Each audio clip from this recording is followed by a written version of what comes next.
الفاتحة وياسين. بسم الله الرحمن الرحيم. الحمد لله رب العالمين الرحمن الرحيم مالك يوم الدين إياك نعبد وإياك نستعين اهدنا الصراط المستقيم صراط الذين أنعمت عليهم غير المغضوب عليهم ولا الضالين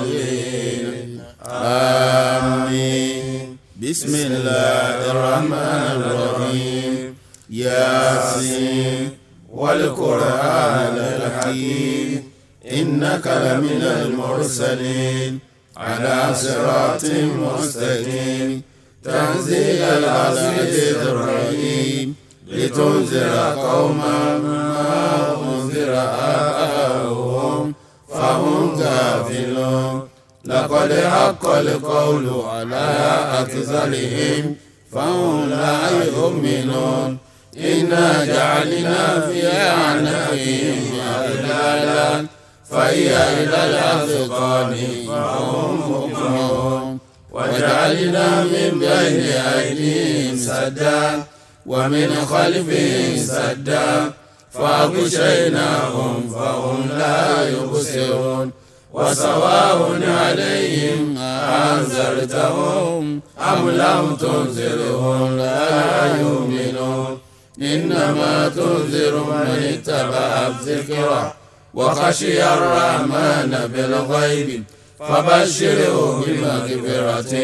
وأجر كريم. إنا نحن نحيي الموتى ونكتب ما قدموا وآثارهم وكل شيء أحصيناه في إمام مبين. واضرب لهم مثلا أصحاب القرية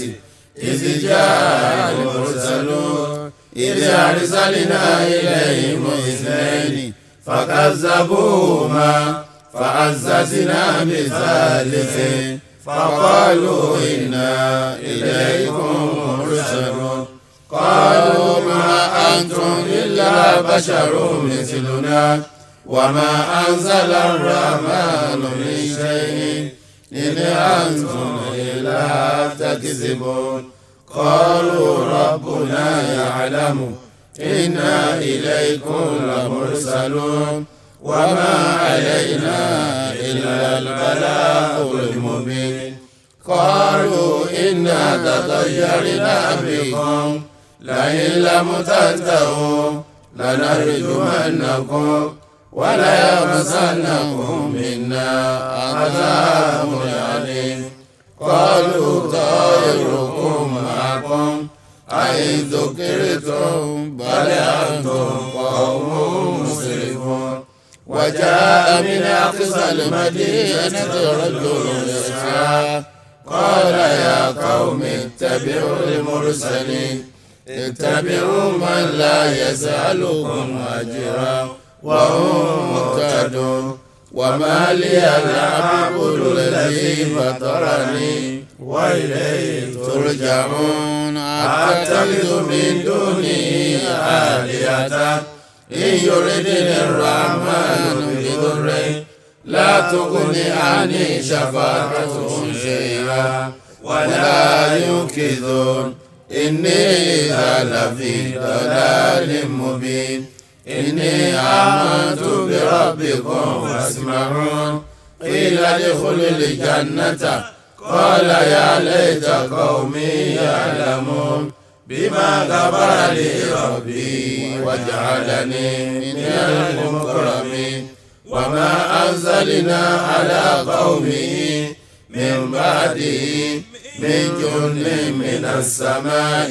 وما كنا منزلين إن كانت إلا صيحة واحدة فإذا هم خامدون. يا حسرة على العباد ما يأتيهم من رسول إلا كانوا به يستهزئون. ألم يروا كم أهلكنا قبلهم من القرون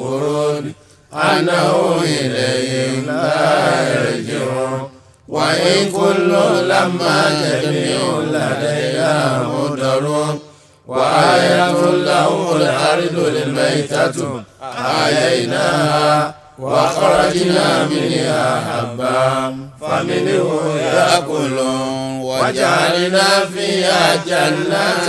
من نخيل وأعناب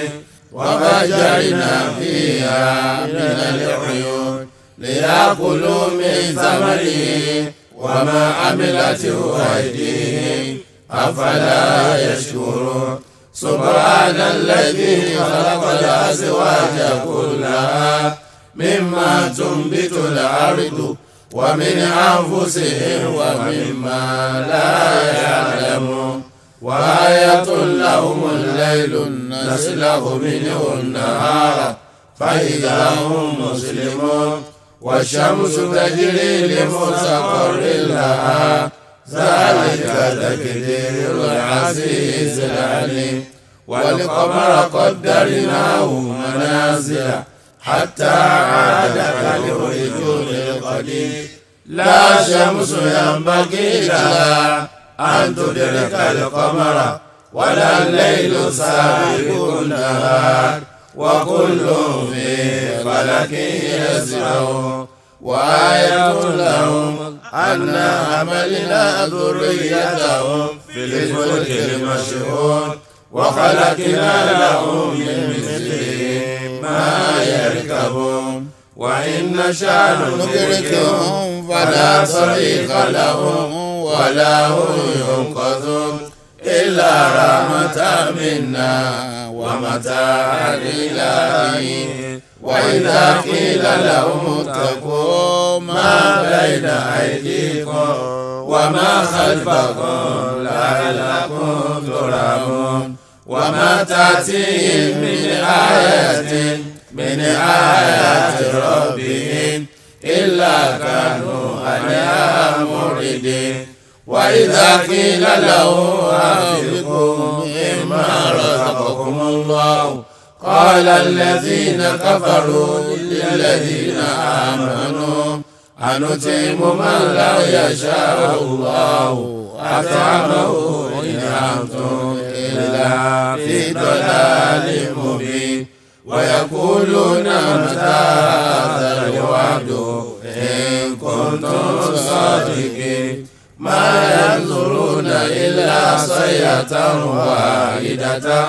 تأخذهم وهم يخصمون فلا يستطيعون توصية ولا إلى أهلهم يرجعون ونفخ في الصور فإذا هم من الأجداث إلى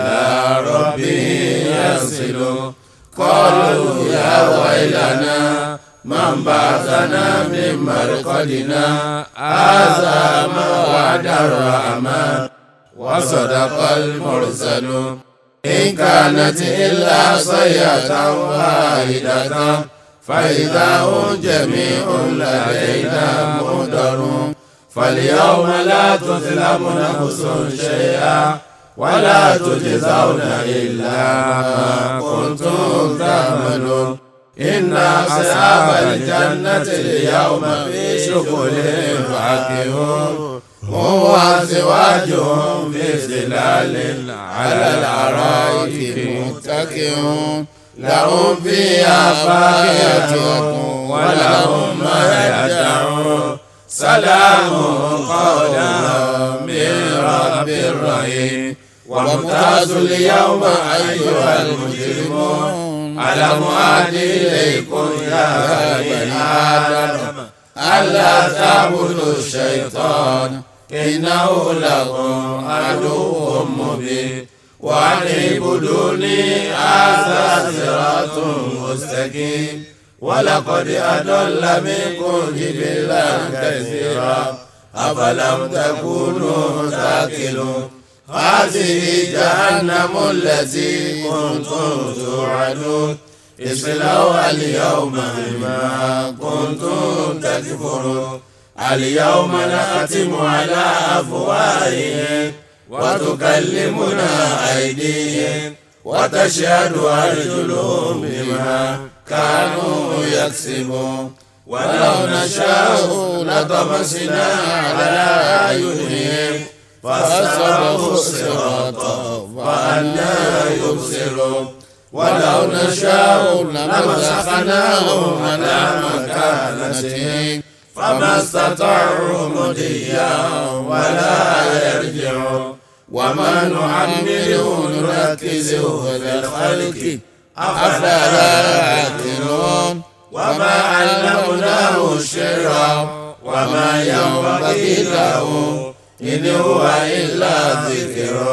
وقرآن مبين لينذر من كان حيا ويحيق القول على الكافرين أولم يروا أنا خلقنا لهم مما عملت أيدينا أنعاما فهم لها مالكون وذللناها لهم فمنها ركوبهم ومنها يأكلون ولهم فيها منافع ومشارب أفلا يشكرون واتخذوا من دون الله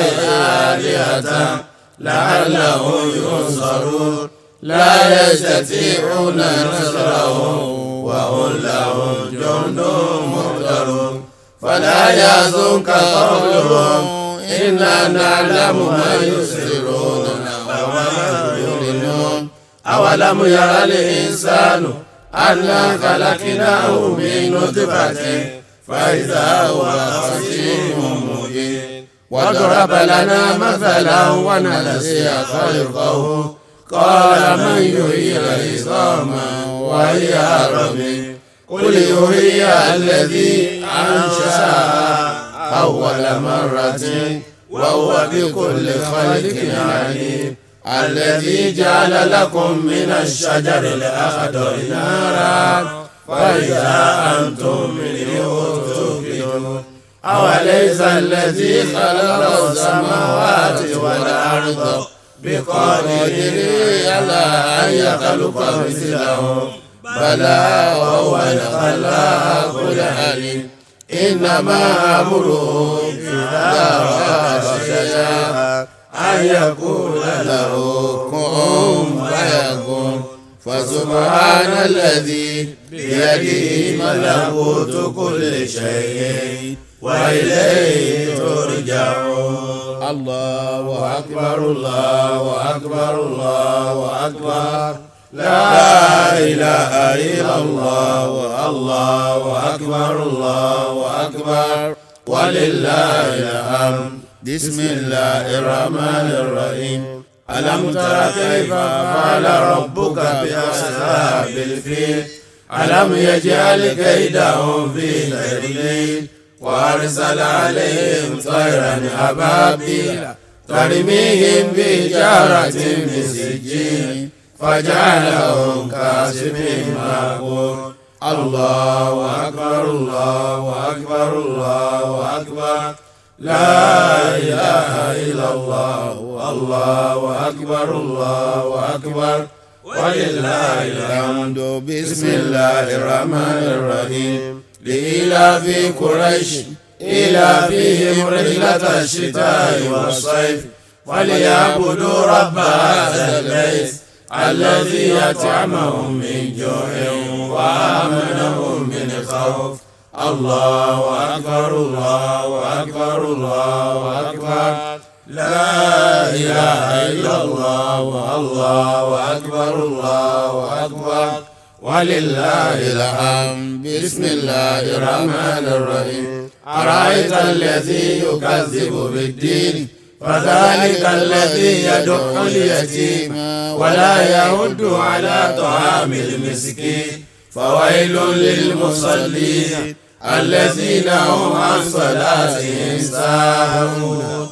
الذين هم يراءون ويمنعون الماعون الله أكبر الله أكبر الله أكبر لا إله إلا الله الله أكبر الله أكبر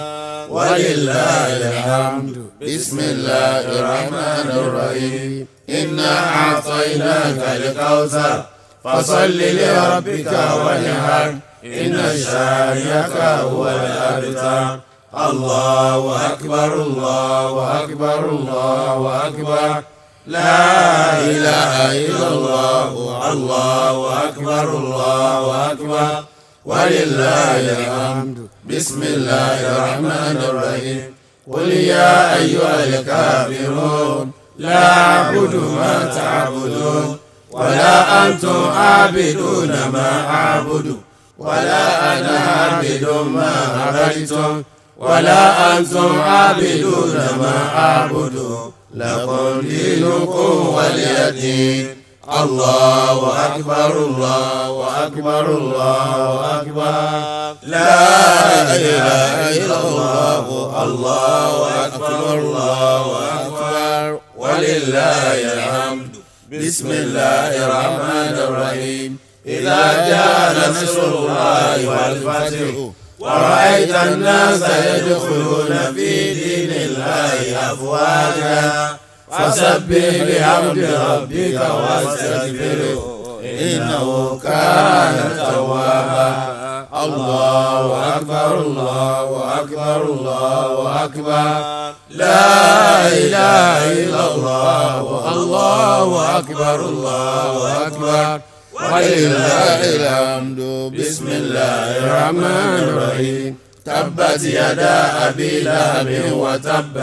ما أغنى عنه ماله وما كسب سيصلى نارا ذات لهب وامرأته حمالة الحطب في جيدها حبل من مسد الله أكبر الله أكبر الله أكبر لا إله إلا الله الله أكبر الله أكبر ولله الحمد بسم الله الرحمن الرحيم قل هو الله أحد الله الصمد لم يلد ولم يولد ولم يكن له كفوا أحد بسم الله الرحمن الرحيم قل هو الله أحد الله الصمد لم يلد ولم يولد ولم يكن له كفوا أحد بسم الله الرحمن الرحيم قل هو الله أحد الله الصمد لم يلد ولم يولد ولم يكن له كفوا أحد الله أكبر الله أكبر الله أكبر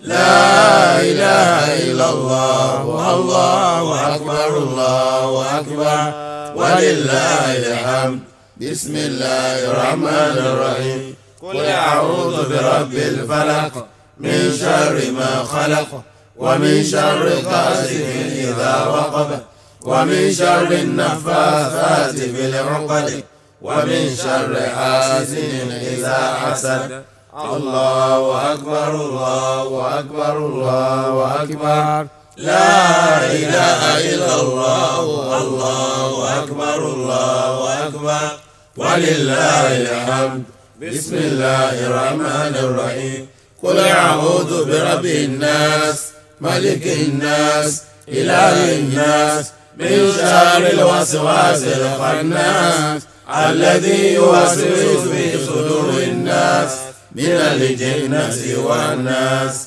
الله أكبر الله أكبر الله أكبر لا إله إلا الله الله أكبر الله أكبر ولله الحمد وتلك حجتنا آتيناها إبراهيم على قومه نرفع درجات من نشاء إن ربك حكيم عليم ووهبنا له إسحاق ويعقوب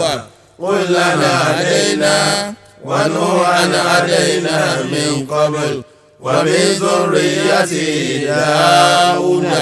وسليمان وأيوب ويوسف وموسى وهارون وكذلك نجزي المحسنين وزكريا ويحيى وعيسى وإلياس كل من الصالحين وإسماعيل واليسع ويونس ولوطا وكلا فضلنا على العالمين ومن آبائهم وذرياتهم وإخوانهم واجتبيناهم وهديناهم إلى صراط مستقيم محمد رسول الله والذين معه أشداء على الكفار رحماء بينهم تراهم ركعا سجدا يبتغون فضلا من الله ورضوانا سيماهم في وجوههم من أثر السجود ذلك مثلهم في التوراة ومثلهم في الإنجيل كزرع أخرج شطأه فآزره فاستغلظ فاستوى على سوقه يعجب الزراع ليغيظ بهم الكفار وعد الله الذين آمنوا وعملوا الصالحات منهم مغفرة وأجرا عظيما آمين آمين آمين يا الله سبحان ربك رب العزة عما يصفون وسلام على المرسلين والحمد لله رب العالمين بسم الله الرحمن الرحيم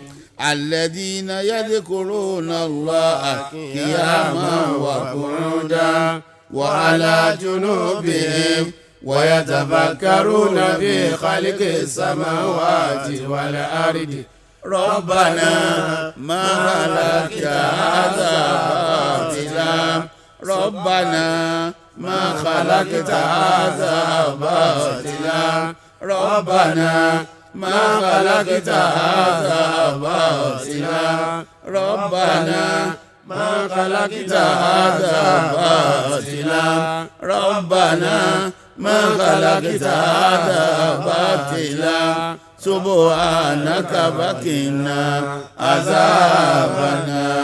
ربنا إنك من تدخل النار فقد أخزيته وما للظالمين من أنصار ربنا إننا سمعنا مناديا ينادي للإيمان أن آمنوا بربكم فآمنا ربنا فاغفر لنا ذنوبنا وكفر عنا سيئاتنا وتوفنا مع الأبرار ربنا وآتنا ما وعدتنا على رسلك ولا تخزنا يوم القيامة إنك لا تخلف الميعاد آمين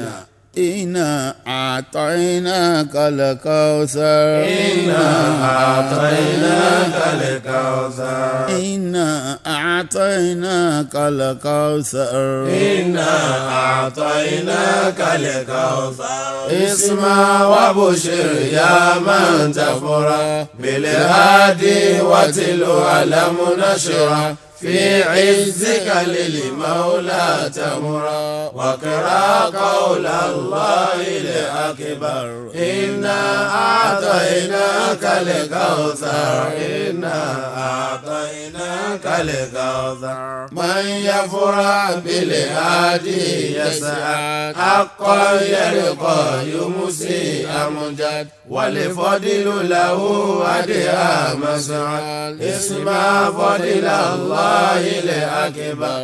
إنا أعطيناك الكوثر إنا أعطيناك الكوثر ما مثل الهادي أحمد واتباع قول الهادي تومت من يتبع ذا سعد يسعد وسمع قول الباري توزر إنا أعطيناك الكوثر إنا أعطيناك الكوثر لولاك حقيقة ما كان شيء مما خلق الآن ولقد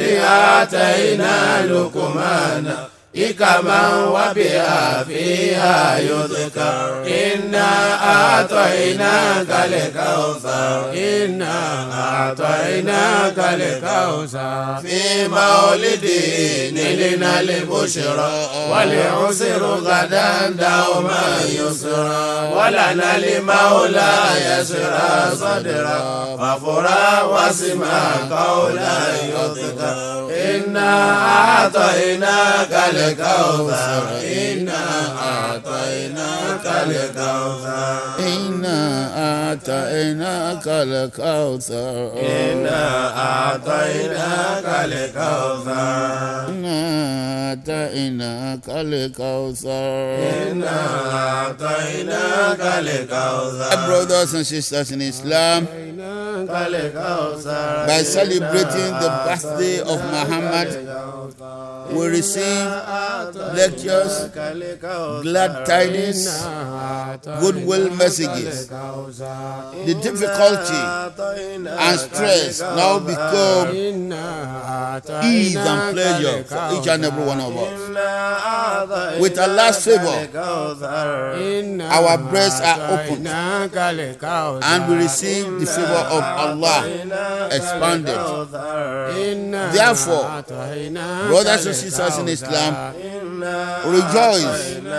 and listen to that eternal message, the statement of Allah. Surely we have given you the ever-flowing fountain. That is the Al-Quran Al-Kawthar, the fountain of abundance. Inna atainaka al-Kawthar في مولد نلنا البشرى ولعسر غدا دوما يسرا ولنا المولى يشرى صدرا ففرا واسمع قولا يذكر إنا أعطيناك الكوثر إنا أعطيناك الكوثر. بسم الله الرحمن الرحيم. التحية لله الزاكية لله الطيبات الصلوات لله. السلام عليك أيها النبي ورحمة الله وبركاته. السلام علينا وعلى عباد الله الصالحين. اللهم صل صلاة كاملة وسلم سلاما تاما على سيدنا محمد الذي تنال به العقد وتنفرج به الكرب وتقضى به الحوائج وتنال به الرغائب وحسن الخواتم ويستسقى الغمام بوجهه الكريم وعلى آله وصحبه في كل لمحة ونفس بعدد كل معلوم لك يا الله يا رب العالمين. اللهم صل على سيدنا محمد وعلى آل سيدنا محمد صلاة تنجينا بها من جميع الأهوال والآفات وتقضي لنا بها جميع الحاجات وتطهرنا بها من جميع السيئات وترفعنا بها عندك على الدرجات وتبلغنا بها أقصى الغايات من جميع الخيرات بالحياة وبعد الممات برحمتك يا أرحم الراحمين. سورة الفاتحة وسورة الكهف في كل يوم الجمعة. بسم الله الرحمن الرحيم. الحمد لله رب العالمين الرحمن الرحيم مالك يوم الدين إياك نعبد وإياك نستعين اهدنا الصراط المستقيم صراط الذين أنعمت عليهم غير المغضوب عليهم ولا الضالين آمين. بسم الله الرحمن الرحيم. الحمد لله الذي أنزل على عبده الكتاب ولم يجعل له عوجا قيما لينذر بأسا شديدا من لدنه ويبشر المؤمنين الذين يعملون الصالحات أن لهم أجرا حسنا ماكثين فيه أبدا وينذر الذين قالوا اتخذ الله ولدا ما لهم به من علم ولا لآبائهم كبرت كلمة تخرج من أفواههم إن يقولون إلا كذبا فلعلك باخع نفسك على آثارهم إن لم يؤمنوا بهذا الحديث أسفا إنا جعلنا على الأرض زينة لها لنبلوهم أيهم أحسن عملا وإنا لجاعلون ما عليها صعيدا جرزا أم حسبت أن أصحاب الكهف والرقيم كانوا من آياتنا عجبا إذ أوى الفتية إلى الكهف وقالوا ربنا آتنا من لدنك رحمة وهيئ لنا من أمرنا رشدا فضربنا على آذانهم في الكهف سنين عددا ثم بعثناهم لنعلم أي الحزبين أحصى لما لبثوا أمدا نحن نقص عليك نبأهم بالحق إنهم فتية آمنوا بربهم وزدناهم هدى وربطنا على قلوبهم إذ قاموا فقالوا ربنا رب السماوات والأرض لن ندعو من دونه إلها لقد قلنا إذا شططا هؤلاء قومنا اتخذوا من دونه آلهة لا يأتون عليهم بسلطان بين فمن أظلم ممن افترى على الله كذبا وإذ اعتزلتموهم وما يعبدون إلا الله فأووا إلى الكهف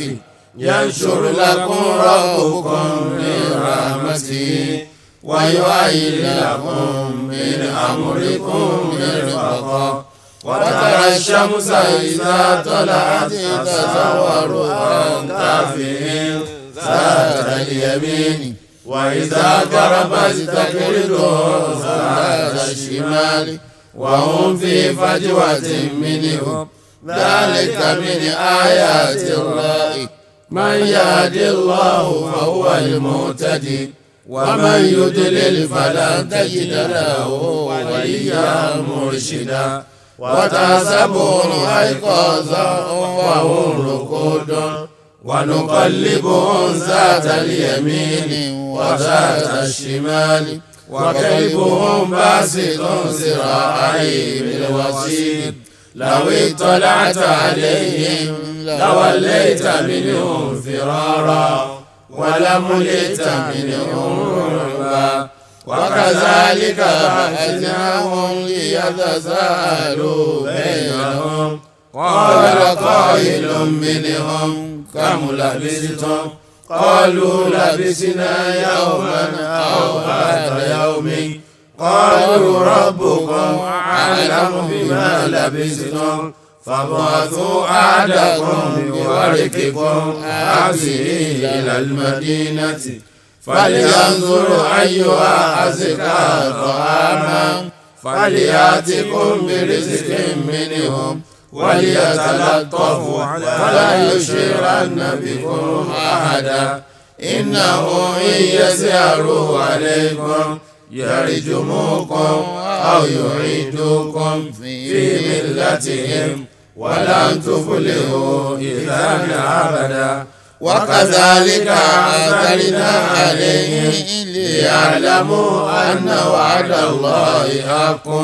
وأن الساعة لا ريب فيها إذ يتنازعون بينهم أمرهم فقالوا ابنوا عليهم بنيانا ربهم أعلم بهم قال الذين غلبوا على أمرهم لنتخذن عليهم مسجدا سيقولون ثلاثة رابعهم كلبهم ويقولون خمسة سادسهم كلبهم رجما بالغيب ويقولون سبعة وثامنهم كلبهم قل ربي أعلم بعدتهم ما يعلمهم إلا قليل فلا تمار فيهم إلا مراء ظاهرا ولا تستفت فيهم منهم أحدا ولا تقولن لشيء إني فاعل ذلك غدا إلا أن يشاء الله واذكر ربك إذا نسيت وقل عسى أن يهديني ربي لأقرب من هذا رشدا فلبثوا في كهفهم 300 سنين وازدادوا 9 قل الله أعلم بما لبثوا له غيب السماوات والأرض أبصر به وأسمع ما له من دونه من ولي ولا يشرك في حكمه أحدا واتل ما أوحي إليك من كتاب ربك لا مبدل لكلماته ولن تجد من دونه ملتحدا واصبر نفسك مع الذين يدعون ربهم بالغداة والعشي يريدون وجهه ولا تعد عيناك عنهم تريد زينة الحياة الدنيا ولا تطع من أغفلنا قلبه عن ذكرنا واتبع هواه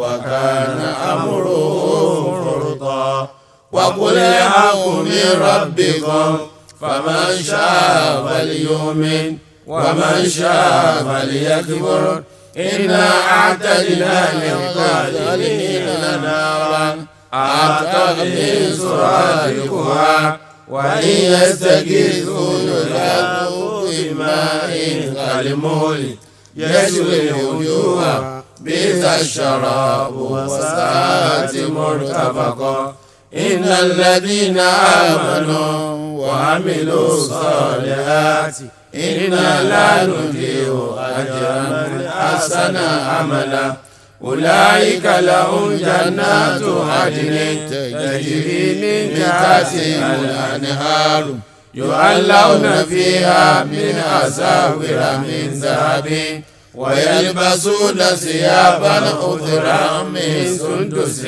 واستبرق متكئين فيها على الأرائك نعم الثواب وحسنت مرتفقا واضرب لهم مثلا رجلين جعلنا لأحدهما جنتين من أعناب وحففناهما بنخل وجعلنا بينهما زرعا كلتا الجنتين آتت أكلها ولم تسلم منه شيئا وفجرنا خلالهما نهرا وكان له ثمر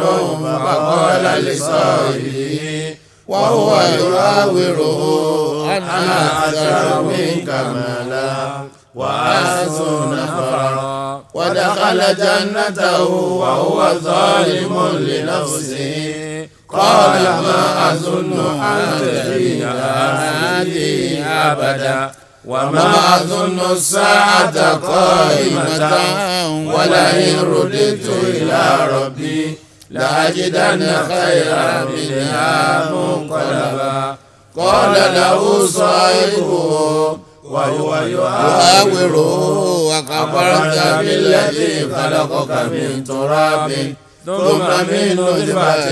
ثم سواك رجلا لكن هو الله ربي ولا أشرك بربي أحدا ولولا إذ دخلت جنتك قلت ما شاء الله لا قوة إلا بالله إن ترني أنا أقل منك مالا وولدا فعسى ربي أن يؤتيني خيرا من جنتك ويرسل عليها حسبانا من السماء فتصبح صعيدا زلقا أو يصبح ماؤها غورا فلن تستطيع له طلبا وأحيط بثمره فأصبح يقلب كفيه على ما أنفق فيها وهي خاوية على عروشها ويقول يا ليتني لم أشرك بربي أحدا ولم تكن له فئة ينصرونه من دون الله وما كان منتصرا هنالك الولاية لله الحق هو خير ثوابا وخير عقبا واضرب لهم مثل الحياة الدنيا كماء أنزلناه من السماء فاختلط به نبات الأرض فأصبح هشيما تزروه الرياح وكان الله على كل شيء مقتدرا المال والبنون زينة الحياة الدنيا والباقيات الصالحات خير عند ربك ثوابا وخير عملا ويوم نسير الجبال وترى الأرض خاشعة وحشرناهم فلم نغادر منهم أحدا وعرضوا على ربك صفا لقد جئتمونا كما خلقناكم أول مرة بل زعمتم أن لن نجعل لكم موعدا ووضع الكتاب فترى المجرمين مشفقين مما فيه ويقولون يا ويلتنا ما لهذا الكتاب لا يغادر صغيرة ولا كبيرة إلا أحصاها ووجدوا ما عملوا حاضرا ولا يظلم ربك أحدا وإذ قلنا للملائكة اسجدوا لآدم فسجدوا إلا إبليس كان من الجن ففسق عن أمر ربه أفتتخذونه وذريته أولياء من دونه وهم لكم عدو بئس للظالمين بدلا ما أشهدتم خلق السماوات والأرض ولا خلق أنفسهم وما كنت متخذ المضلين عضدا ويوم يقول نادوا شركائي الذين زعمتم فدعوهم فلم يستجيبوا لهم وجعلنا بينهم موبقا ورأى المجرمون النار فظنوا أنهم واقعوها ولم يجدوا عنها مصرفا ولقد صرفنا في هذا القرآن للناس من كل مثل وكان الإنسان أكثر شيء جدلا وما منع الناس أن يؤمنوا إذ جاءهم الهدى ويستكبروا ربهم إلا أن تأتيهم سنة الأولين أو يأتيهم العذاب قبلا وما نرسل المرسلين إلا مبشرين ومنذرين ويجادل الذين كفروا بالباطل ليدحضوا به الحق واتخذوا آياتي وما أنزلوا هزوا ومن أظلم ممن ذكر بآيات ربه فأعرض عنها ونسي ما قدمت يداه إنا جعلنا على قلوبهم أكنة أن يفقهوا وفي آذانهم وقرا وإن تدعوهم إلى الهدى فلا يهتدوا إذا أبدا وربك الغفور ذو الرحمة لو يؤاخذهم بما كسبوا لعجل لهم العذاب بل لهم موعد لن يجدوا من دونه موئلا وتلك القرى أهلكناهم لما ظلموا وجعلنا لمالكهم موئلا وإذ قال موسى لفتاه لا أبرح حتى أبلغ مجمع البحرين أو أمضي حقبا فلما بلغ مجمع بينهما نسيا حوتهما فاتخذ سبيله في البحر سربا فلما جاوزا قال لفتاه آتنا غداءنا لقد لقينا في سفرنا هذا نصبا قال أرأيت إذ أوينا إلى صخرة فإني نسيت الحوت وما أنسانيه إلا الشيطان أن أذكره واتخذ سبيله في البحر عجبا قال ذلك ما كنا نبغي فارتد على آثارهما قصصا فوجد عبدا من عبادنا آتيناه رحمة من عندنا وعلمناه من لدنا علما قال له موسى هل أتبعك على أن تعلمني مما علمت رشدا قال إنك لن تستطيع معي صبرا وكيف تصبر على ما لم تحط به خبرا قال ستجدني إن شاء الله صابرا ولا أعصي لك أمرا قال فإن اتبعتني فلا تسألني عن شيء حتى أحدث لك منه ذكرا فانطلقا حتى إذا ركبا في سفينة خرقها قال أغرقتها لتغرقها لا لقد جئت شيئا إمرا قال لم أقل إنك لن تستطيع معي صبرا قال لا تؤاخذني بما نسيت ولا ترهقني من أمري عسرا فانطلقا حتى إذا لقيا غلاما فقتله قال أقتلت نفسا زكية بغير نفس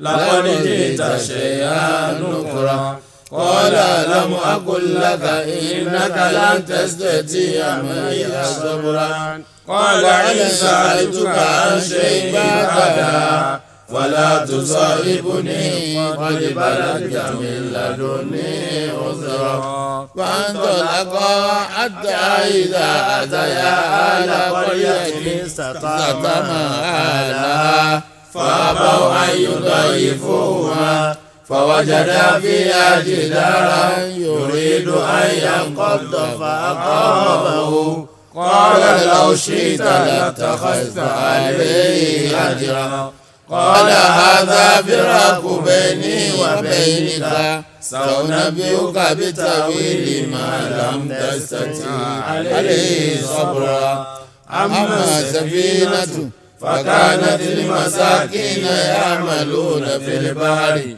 فأردت أن أعيبها وكان وراءهم ملك يأخذ كل سفينة غصبا وأما الغلام فكان أباه مؤمنين فخشينا أن يرهقهما طغيانا وكفرا فأردنا أن يبدلهما ربهما خيرا منه زكاة وأقرب رحما وأما الجدار فكان لغلامين يتيمين في المدينة وكان تحته كنز لهما وكان أبوهما صالحا فأراد ربك أن يبلغ أشدهما ويستخرجا كنزهما رحمة من ربك وما فعلته عن أمري ذلك تأويل ما لم تستطع عليه صبرا ويسألونك عن ذي القرنين قل سأتلو عليكم منه ذكرا إنا مكنا له في الأرض وآتيناه من كل شيء سببا فأتبع سببا حتى إذا بلغ مغرب الشمس وجدها تغرب في عينها مئة ووجد عندها قوما قلنا يا ذا القرنين إما أن تعذبا وإما أن تتخذ فيهم حسنا قال أما من ظلم فسوف نعذبه ثم يرد إلى ربه فيعذبه عذابا نكرا وأما من آمن وعمل صالحا فله جزاء الحسنى وسنقول له من أمرنا يسرا ثم أتبع سببا حتى إذا بلغ مطلع الشمس ووجدها تتلو على قوم لم نجعل لهم من دونها سترا كذلك وقد أتينا بما لديه خبرا ثم أتبع سببا حتى إذا بلغ بين السدين وجد من دونهما قوما لا يكادون يفقهون قولا قالوا يا ذا القرنين إن يأجوج ومأجوج مفسدون في الأرض فهل نجعل لك خرجا على أن تجعل بيننا وبينهم سدا قال ما مكنني في ربي خير فأعينوني بقوة أجعل بينكم وبينهم ردما آتوني ذبل الحديد حتى إذا سوى بين الصدفين قال انفخوا حتى إذا جعله نارا قال آتوني أفرغ عليه قطرا فما استطاعوا أن يزدروه وما استطاعوا له نكبا قال هذا رحمة من ربي فإذا جاء وعد ربي جعله دكا وكان وعد ربي حقا وتركنا بعدهم يومئذ يموج في بعد ونفخ في الصور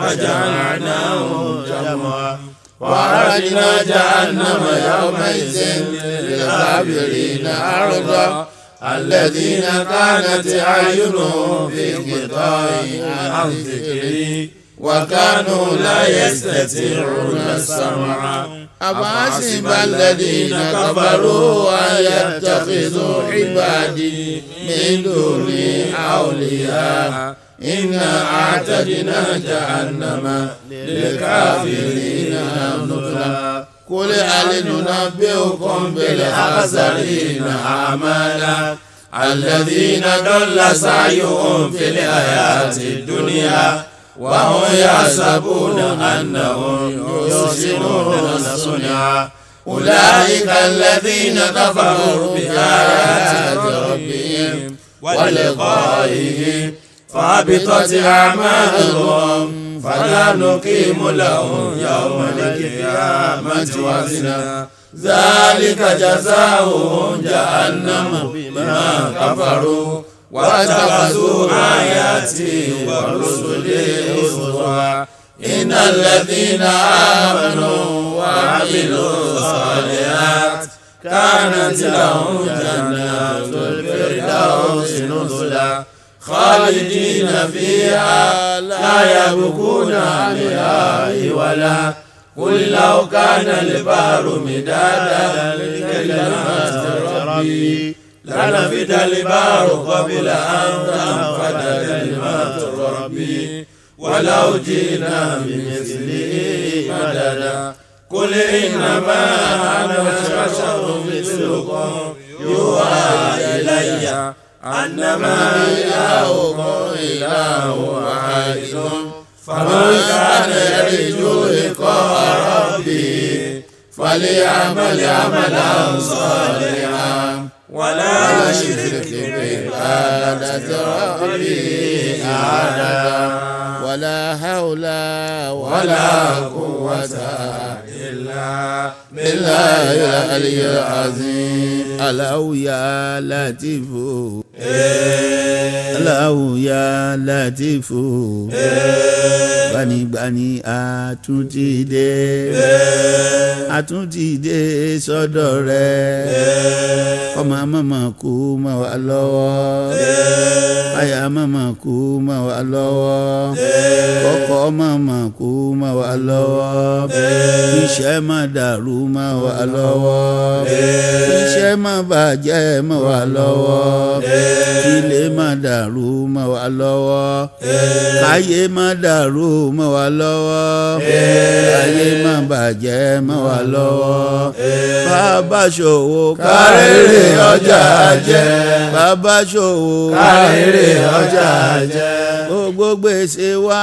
kó bá wa san gbogbo gbèsè wa kó bá wa san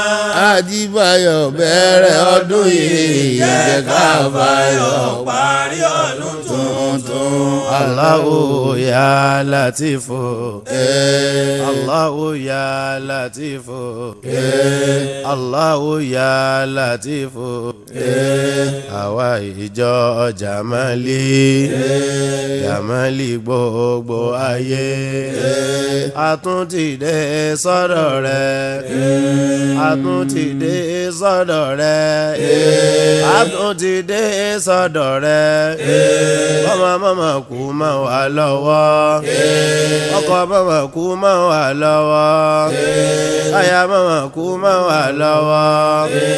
iṣẹ́ mọ́dì iṣẹ́ mọ́ wa lọ́wọ́ iṣẹ́ mọ́dàrú mọ́ wa lọ́wọ́ bàbá ṣòwò kárèrè ọjà jẹ́ bàbá ṣòwò kárèrè ọjà jẹ́ bàbá ṣòwò kárèrè ọjà jẹ́ gbogbo gbèsè wa kó bá wa san gbogbo gbèsè wa kó bá wa san gbogbo gbèsè wa kó bá wa san Adébáyọ̀ bẹ̀rẹ̀ ọdún yìí jẹ́ ká báyọ̀ parí ọdún tuntun. La ilaha illallah Allah la ilaha illallah Allah Muhammadur Rasulullah la ilaha illallah Allah la ilaha illallah la ilaha illallah Muhammadur Rasulullah la ilaha illallah Allah ya karimu abuli جفاء جعلي كمرجا كمثل إلام تهب رجاء الله لا إله إلا الله الله لا